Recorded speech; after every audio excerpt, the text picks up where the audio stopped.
Hello and welcome again to another episode of Battle Ready. Ready. Yeah. Where today I thought we would talk about rules disagreements. So Warhammer, or Age of Sigmar, it's a complicated game. It is. It's got a lot of rules. It's got a lot of rules. It's got a lot of interactions between rules. Yeah.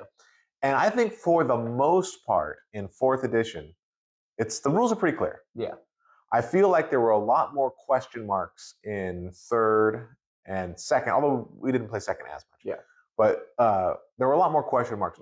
Still, I thought 3rd was good. Yeah. I had fun playing 3rd, right? But I feel like 4th has really tightened it up. But they're not all gone. Yeah. Right? And so when a rules issue comes up, what's the best way to resolve it? How do you fix that? Because one person thinks they should be getting a bonus or making the charge. Yeah. The other person says, I don't think it works that way. How do you resolve that? You look at the rules. Well, okay, so that is an option, right? That's not my preferred option, and I'll tell you why. Because Age of Sigmar is already long, right? It's already a long game, and it's fun basically the whole time. I like the game, right? So I'm not complaining about the length. But what's not fun is putting everything on hold while you look through. Oh, was that in the core rules? Oh no, that was my battle tome.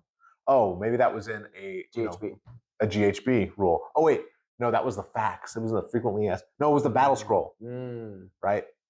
And so you have to look. You have to have so much stuff and so many things to look through to find the rule that it can, in my opinion, it can really derail the game. This game that was going to take, let's say, 2.5 hours. It's now taking 3. It's now taking 3. And if you have to do it a couple of times, it's taking 3.5, even more.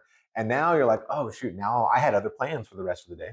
You catch flies with your mouth open like that.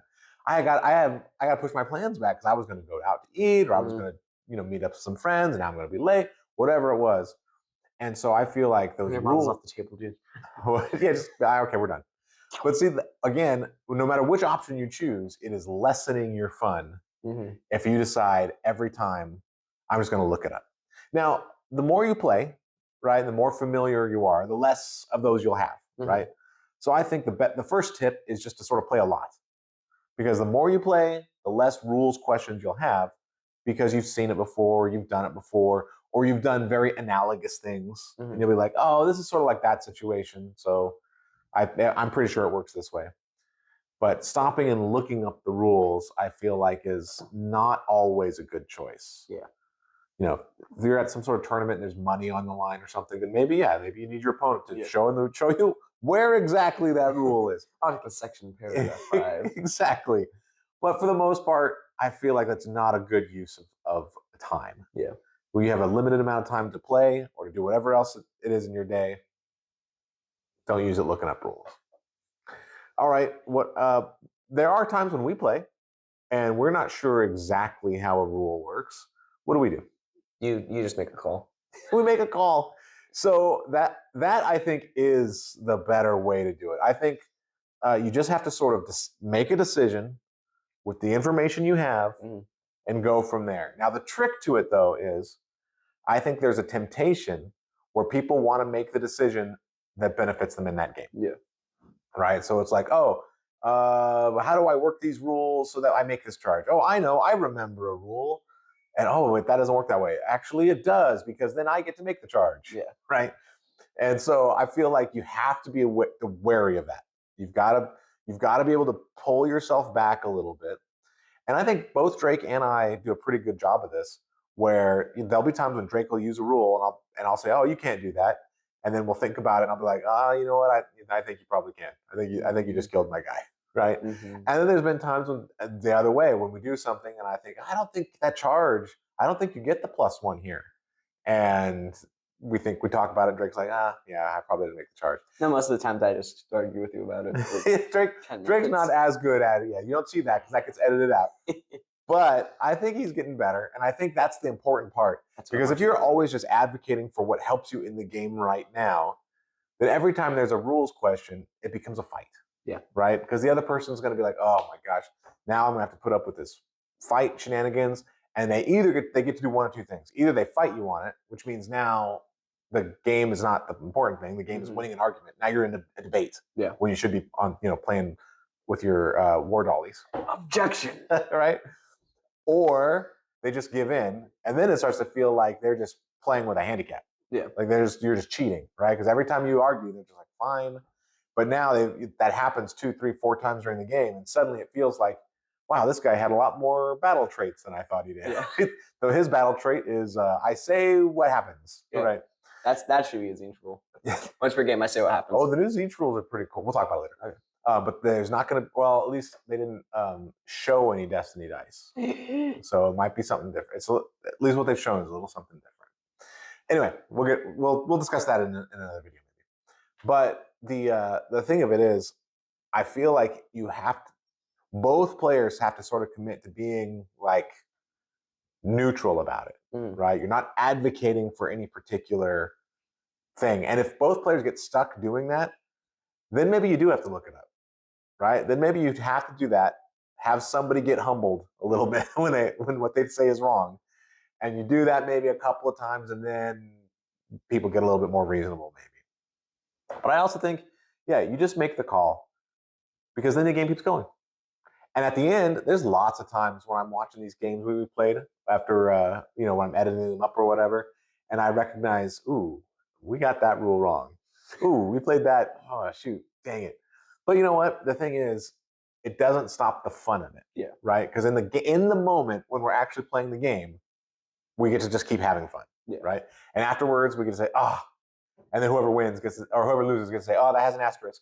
Yep. You won, but that was an asterisk game because we messed up a rule. I really won. I have the moral victory. Yep. So that's all good. But I feel like anytime there's some kind of rule dispute, both people have to sort of be an adult about it and think about it. Be an adult, me, never. And continue with the play. Let me ask you this, though. Me. If when we're saying, you have to make a call, you have to just go with what you think is right, regardless of whether it helps you or not, right? What do you use to decide whether it seems right?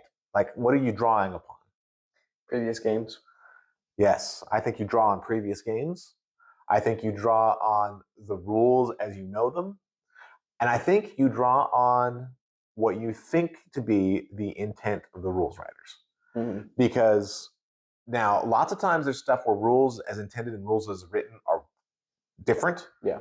And when that happens, generally I side on rules as written, because you just play what's in front of you, right? Yeah.